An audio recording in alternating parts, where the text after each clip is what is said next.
নমস্কার, আপনারা দেখছেন পানি ট্যাঙ্কি টাইমস। মনুষ্যত্ব পরিচয় দিল এক সিভিক ভলান্টিয়ার। নাম অরুণ সিংহ, বুড়াগঞ্জ গ্রাম পঞ্চায়েতের অন্তর্গত রায়মতি এলাকার বাসিন্দা। শুক্রবার খড়িবাড়ি থানা থেকে ডিউটি শেষ করবার পর বাড়ি ফেরার পথে অম্বা লাইন সংলগ্ন এলাকায় এক কচ্ছপের বাচ্চাকে দেখতে পায়। সঙ্গে সঙ্গে সে কচ্ছপটিকে ধরে বাড়ি নিয়ে যান। পরে বন দপ্তরকে খবর দিলে টুকরিয়াঝাড় বন দপ্তরের কর্মীরা বাড়ি থেকে সে কচ্ছপটিকে উদ্ধার করে নিয়ে যায়। আরও খবর জানতে অবশ্যই চোখ রাখুন শুধুমাত্র পানি ট্যাঙ্কি টাইমসের পর্দায়।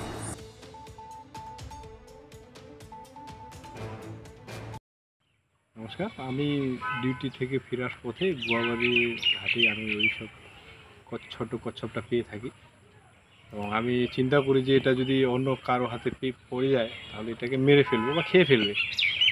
আর এইসব রেয়ার জিনিস খুঁজে পাওয়া যায় না এখন। ভাগ্যর চক্রে আমি সেদিন পেয়েছি।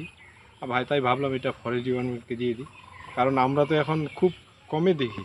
আর আমাদের নেক্সট জেনারেশন এইসব জিনিস দেখতে পারবে কি না, হয়তো আমরা সংরক্ষিত করে যদি ফরেস্ট ডিপার্টমেন্ট দিয়ে থাকি, আমাদের পরের জেনারেশন এইসব জিনিস স্বচক্ষে দেখতে পাবে, না হলে ওই কম্পিউটারে নিউজে এইসব জিনিসই দেখতে পাবে।